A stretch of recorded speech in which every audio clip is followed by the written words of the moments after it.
มีชื่อว่าทิพพรชนวงศ์จะขอแทนตัวเองว่าข้าวเหนียวในคลิปนี้ถ้าอยากรู้ที่มาที่ไปของซื้อกับอ่านบล็อกได้เลยเนาะบล็อกที่เขียนเกี่ยวกับท่องเที่ยวอันนี้เป็นนักศึกษากับใช้ซื้อข้าวเหนียวกันซามันจันโบอายป้าในลาเว้าพวกนี้ข้าวเหนียวน้องเรียน BGE เนาะ Budapest Business School เรียน Commerce and Marketing ประสบการณ์นี้ที่จะมาแชร์กันอาจจะเฉพาะเจาะจงกับข้าวเหนียวซื้อผู้ใดที่ว่ากำลังที่เขียน thesis ต้องการแบบคำแนะนำก็ลองฟังเบิ่งเนาะเข้าเรื่องเลยดีกว่า thesis เขียนที่ไหนมันแล้วภายใน2 อาทิตย์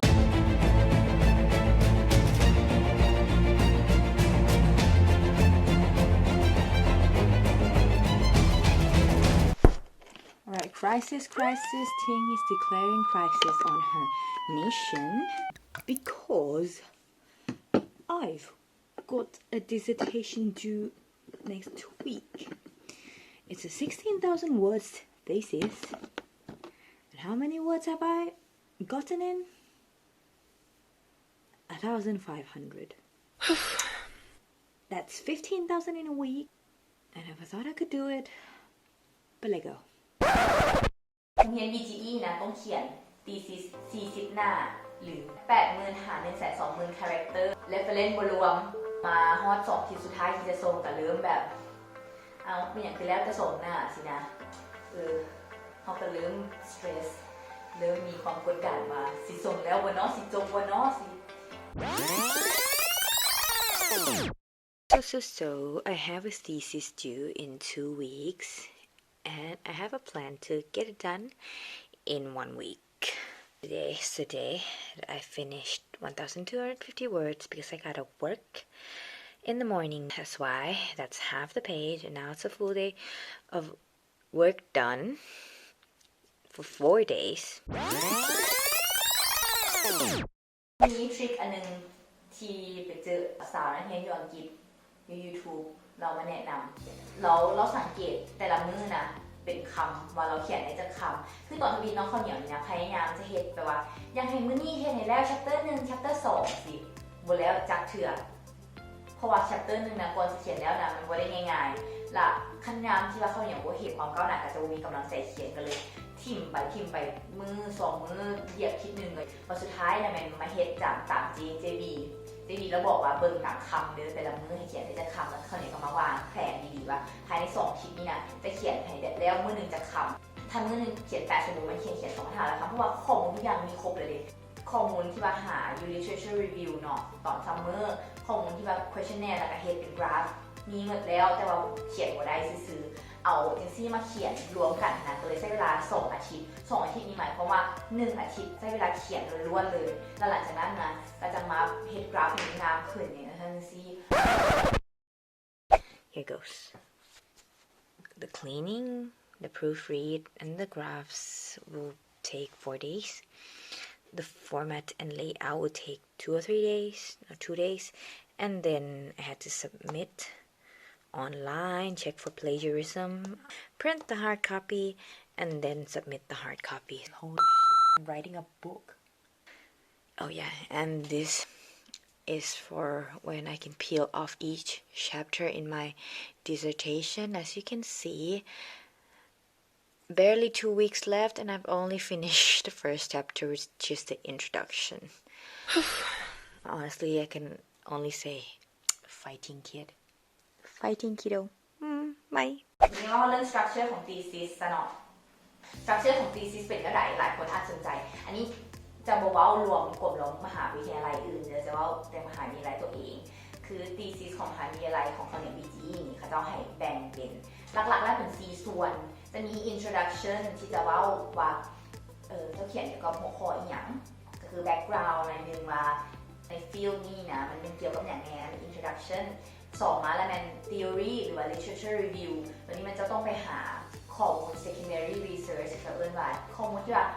นักศึกษาคนอื่นเคยค้นคว้ามาแล้วมันเกี่ยวกับหัวข้อเจ้าแต่เจ้าน่าจะใช้ข้อมูลของเจ้านะมาใน research ตัวเองได้จังไดหรือว่า theory อีกแบบหนึ่งก็คือสมมติคนอย่างเฮ็ดเกี่ยวกับ marketing research เนาะกับคอนเซ็ปต์ของ marketing research แปลว่าอย่างสเต็ปของการเฮ็ด marketing research strategy หรือว่ายุทธศาสตร์ marketing แม่นจังได ตัวนี้มัน theory part ตัวนี้จะอยู่ใน chapter ที่2 chapter ที่3จะเป็น methodology นี่กับว่าอยากอธิบายลงลึกปานใดเนาะว่ามันมีจักแบบแน่แต่ว่าส่วนตัวแล้วเขาเนี่ยเห็น methodology นี่มัน quantitative research เนาะหมายถึงว่า research ที่ว่าใช้จำนวนหลายก็คือ questionnaire เอาคำถามไปถามเห็นแบบสอบถามแล้วก็เห็นเป็นจำนวนเลยว่าคนจับเปอร์เซ็นต์ผิดจากนั้นเสียนี่เขาจะเรียก quantitative chapter C มัน results and findings ก็คือคำตอบของ primary research แล้ว research ที่ตัวเองเป็นคนเฮ็ดขึ้นมาเนี่ยมันเป็นจังไดมันได้คำตอบประมาณใดตามที่ตัวเองคาดไว้บ่หรือมันมีผลตัวไหนที่ว่าน่าสนใจบ่ก็เอามาเล่าใน chapter ที่4 chapter สุดท้าย man conclusion ก็คือทุกๆอย่างที่เขา research มาทุกๆอย่างที่เขาศึกษาจากคนอื่นที่เคยเห็นหัวข้อเขาแล้วเนี่ยก็เอามาเขียน conclusion แต่ข้าวเหนียวก็จะเขียนประมาณว่าคันที่เฮ็ดยุทธศาสตร์เนาะต้องเฮ็ดประมาณใดสำหรับโรงเรียนอนุบาลและมันมีโอกาสบ่ที่จะสร้างธุรกิจนี้อยู่ประเทศลาวอยู่เวียงจันทน์หวังว่ามันจะพอเข้าใจอยู่เนาะว่าสำนี้แล้ว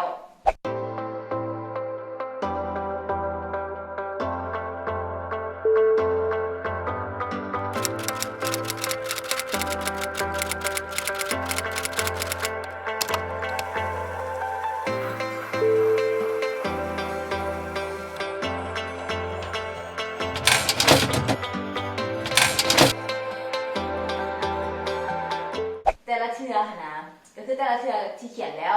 ครึ่งหนึ่งก็ต้องไปหาอาจารย์เบิ่งอาจารย์ช่วยกวดช่วยแนะนำว่าตัวนี้เขียนบ่พอเด้อเขียนตืมคือของเขาเนี่ยเป็นตัว chapter ยุทธศาสตร์นะแมน chapter ที่แบบเขียนบ่พออาจารย์บอกว่าหน่อยแค่มีแต่2 สัปดาห์นึงไปเขียนตืมให้มันได้10 หน้านี่ก็แบบโดยได้รู้สึกเขียนตืม And to go with the theme, I'm wearing a BGE shirt. I finally submitted my thesis.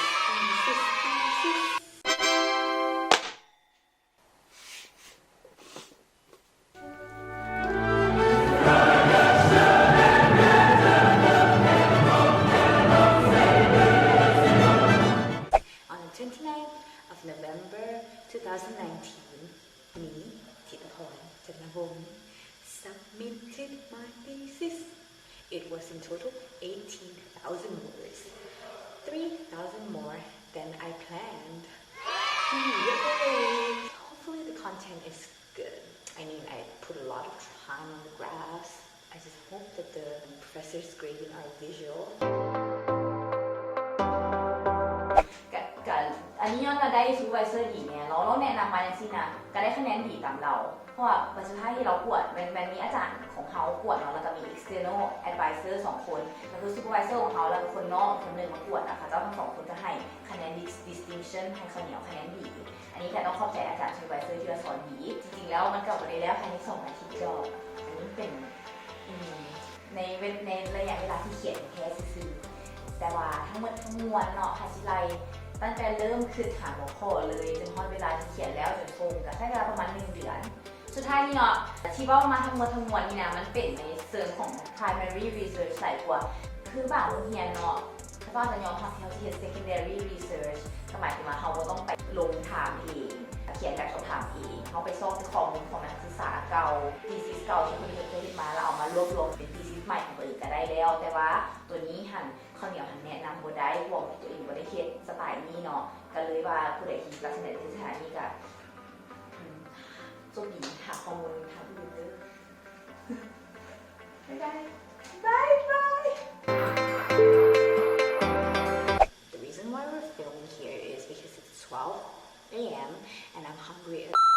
after writing since 8 a.m. So I'm here to cook. We're gonna eat I really want to celebrate today by drinking some alcohol, but in this district, the shops close at 9 or 10. Yeah, so my drinking alone plan, uploading a nice little wine glass picture on Instagram was crushed. I gotta make do with a second backup plan, which is a crazy little fun video to get rid of my pent up energy. เมื่อยนี่อีกวะเดี๋ยวขึ้นก่อนยังมีอีกไหมโอเค